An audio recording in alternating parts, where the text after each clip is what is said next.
Shalom, shalom, mis amados hermanos, que este día sea esplendoroso y muy bendecido por el Eterno con oportunidades de cumplir mandamientos, que es la riqueza extraordinaria que nos llevaremos de este mundo. Baruj Hu, Baruch Shemo, amén, amén.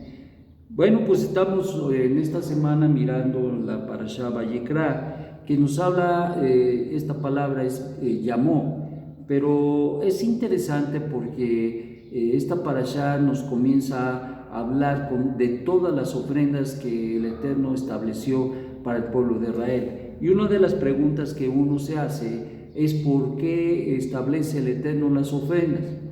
¿Para qué establece el Eterno las ofrendas en el servicio cúltico a Él? El acercamiento del pueblo a Él debería de ser y deberá ser a través de las ofrendas. Entonces uno se pregunta esto y uno reflexiona y entiende a través de las enseñanzas de la Torá y de nuestros sabios que precisamente por el hecho del acercamiento que debemos tener nos llamó Vayikra, es una condición extraordinaria la forma en que nosotros nos debemos acercar. No es nada más acercarnos a Hashem, pensando en las religiones, en lo general. Todas las religiones se acercan a sus, entre comillas, dioses de una manera trivial, de la manera que quieren, como pueden, como piensan, como entienden, se acercan.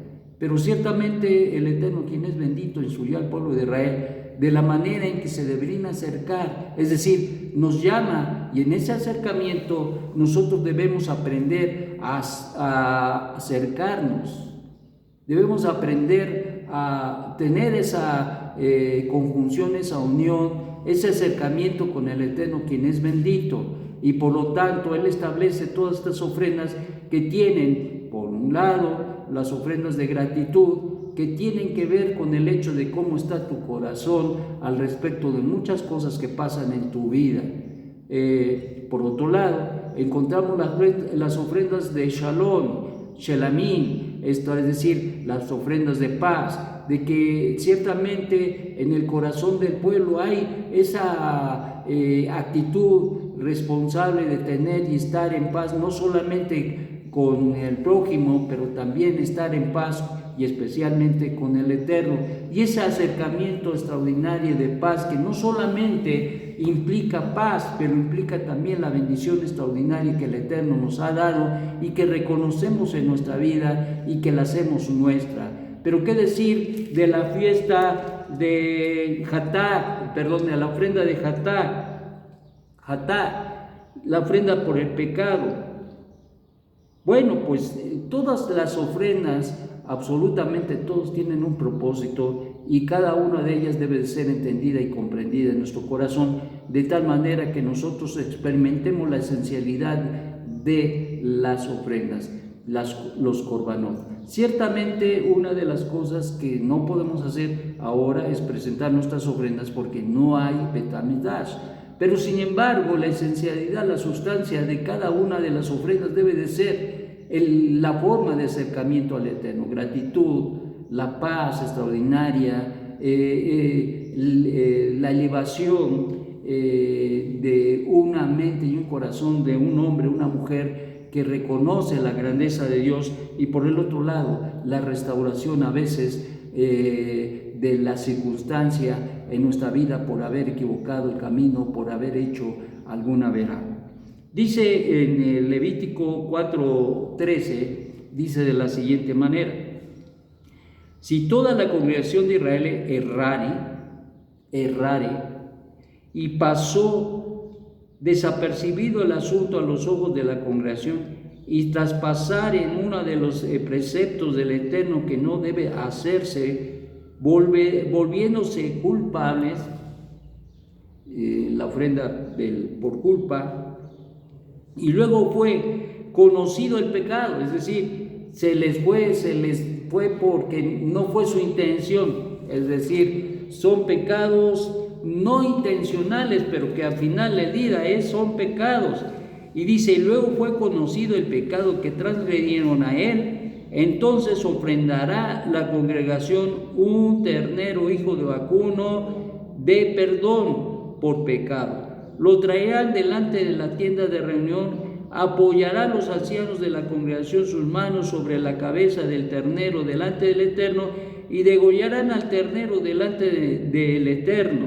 Traerá el Cohen, que fue ungido de la sangre del ternero, a la tienda de reunión, sumergirá el Cohen su dedo en la sangre y rociará 7 veces delante del Eterno hacia el velo.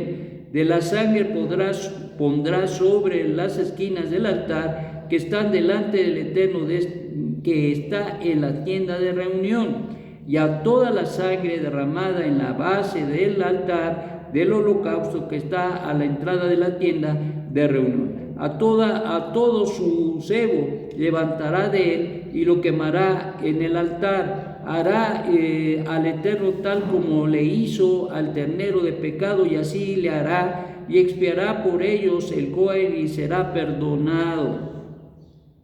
Sacará el ternero fuera del campamento y lo quemará tal como quemó el ternero anterior. Ofrenda por pecado de la congregación es él. Entonces, trae implicaciones, incluso las ofrendas, todas las ofrendas tienen implicaciones extraordinarias al respecto a nivel de Mashiach. Y ciertamente el derramar su sangre y luego sacarlo fuera del campamento implicaba precisamente esa situación de la extraordinaria, dado que había sido contaminado. Recuerden que imponían las manos y se declaraba el pecado cometido, y entonces era sacrificado, y consecuentemente después de expiar con la sangre era sacado del campamento, implicando por ello que ese animalito se había vuelto de alguna manera de una condición que llevaba la maldición por el pecado. La condición del pecador lo asumía, y consecuentemente se le había transmitido, se le había dado precisamente esa condición, y por lo tanto el Eterno, quien es bendito, traería de una manera importante el perdón. Entonces esto es importante, y esto habla en una manera también de la Teshuvah, pero también habla del arrepentimiento y también de la actitud de dejar, de abandonar el pecado. Y esto es importantísimo, dado que no hay perdón si no se abandona el pecado, y eso es algo que nosotros debemos recordar. Nadie puede ser perdonado si no abandona el pecado.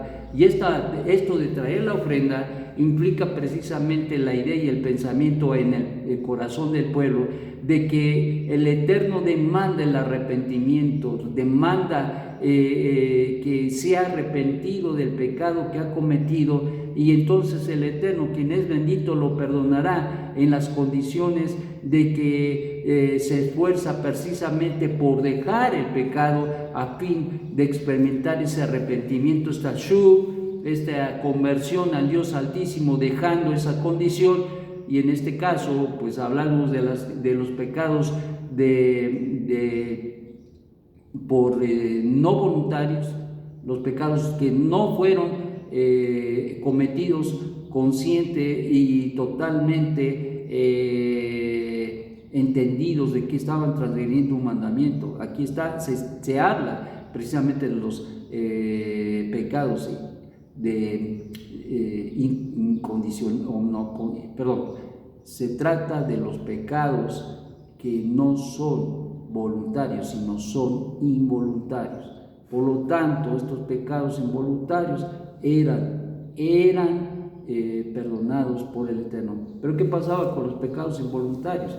Pues en el fondo estaba la enseñanza, precisamente a nivel nos hablaba de que habría de venir aquel cordero, aquella ofrenda, y como se manifestó en su momento en voz del cielo: he aquí mi hijo amado, en quien tengo complacencia, y aquí el Cordero de Dios, en voz de Yohanan, que quita el pecado del mundo. Entonces, estamos hablando de esa condición extraordinaria que el Eterno daría. Estábamos hablando de una situación extraordinaria que el Eterno, quien es bendito, traería a la vida de la humanidad, especialmente del pueblo y de la humanidad, porque ciertamente el Eterno buscó primero su pueblo porque es el primogénito. Por lo tanto, al tener la redención del pueblo, es decir, el primogénito, ahora tiene la responsabilidad de enseñar e instruir a las naciones. Por lo tanto, mis amados, hoy tenemos una reflexión muy importante acerca de cómo vivimos y cómo podemos caminar en la forma correcta, ya que el Eterno nos llama, pero no podemos acercarnos al Eterno como nosotros queremos, y por eso el Eterno enseña a su pueblo que debe haber un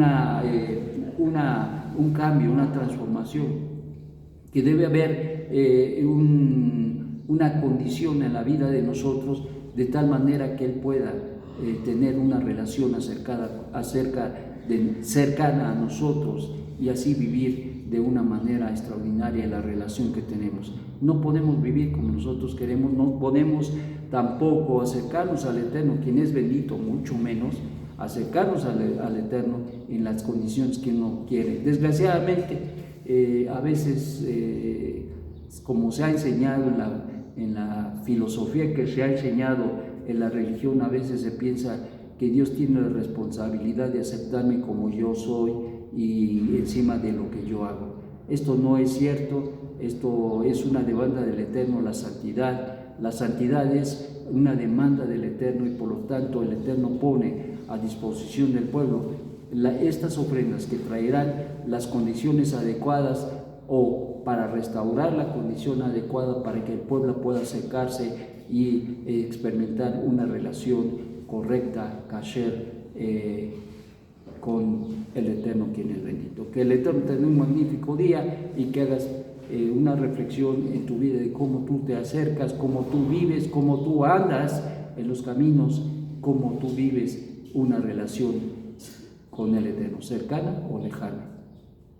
Shalom, shalom.